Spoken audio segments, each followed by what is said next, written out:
I am recording my Magic playing life for all of 2024 in this little black book. And here's what April gave us. So, unlike February and March, I actually had some time to play in April and kind of sort some stuff out with the game in general. I didn't actually do that much, like, deck building or essentially extraneous stuff outside of playing the game, but I got a good few games in. 12, I think it was. Which is nice. And, well, I say I didn't do much extraneous stuff. What I did do was, frankly, I had a little bit of extra money left over, so I bought some upgrades for some decks. First off, it was Asperia, my Blue-White Flyers deck. Got some upgrades for that. Seems to be running pretty smoothly at this point, though it does need some more upgrades and tweaks. Since playing the new version of the deck, I've noticed a couple of things I want to change. And also for Sam and Frodo, that's pretty much a final deck list that I've got for that deck. Because basically I've taken the Sam and Frodo Precon and upgraded it so that it's all just in Universal Lord of the Rings cards. So unless a new Lord of the Rings set releases, that deck is pretty much final. And the other final thing that I bought was something I've been wanting to buy for a long time. I think I made reference to it in the March video, which was I bought a metal worker. It's gold border, so it's not actually that expensive. It's about 15 quid. But basically, I've not ever really had that much money I can spend on the game, at least in terms of buying singles. So being able to buy this for 15 quid, a card that I've been wanting to put into my Duretti deck for God knows how long, it's nice. It's one of those things, little things I treat myself to, so a nice reserve list card for me. And speaking of buying cards, actually, I'm going to go through this more in the May edition, but I've started working on a little, incentives chart for myself, which I'll explain, as I say, a bit more later. But basically, it's just a way for me to start buying more cards again, treating myself, whilst also sorting out a few things for myself. And now for the meat and potatoes. The games.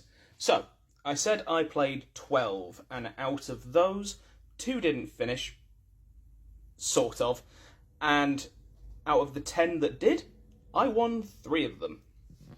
Though I did kind of want to mention that sort of, because what I've got documented as Game 42 in the book, that was a game where it was me, my partner, and another person, and we were all playing with my decks.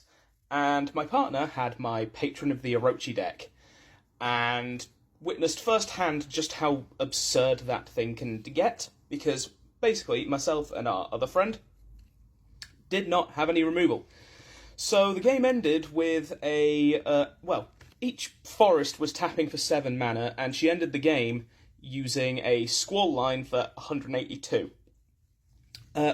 Squall Line is an X spell that deals X damage to each player and flying creature. So it was all a draw. Bit strange, but very, very funny.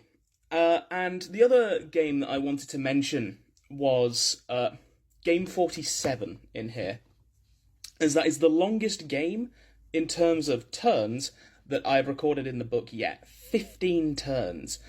Basically, it was playing my Sam and Frodo deck. I won this game, but essentially it just ended in a massive board stall, and because of the way that Sam and Frodo deck works, I was just accruing more and more advantage, whilst everybody else wasn't really doing much.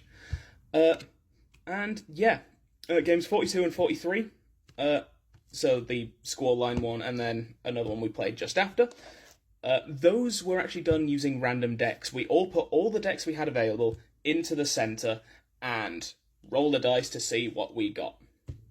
So that's how that ended up with the Squall Line game, and also another game afterwards, which I just crashed and burned in, I'm not going to lie. And in terms of my deck performances, so as I say, I won 3 games. 2 of those were with the new Sam and Frodo deck. Those changes are fantastic, and I mean, the commanders are just great. The Sam and Frodo Precon is ridiculous.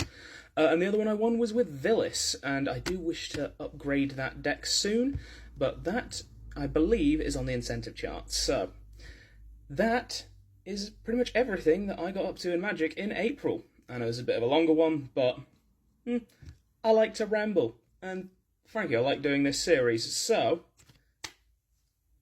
that's pretty much everything. Let's see what May has to offer, hey?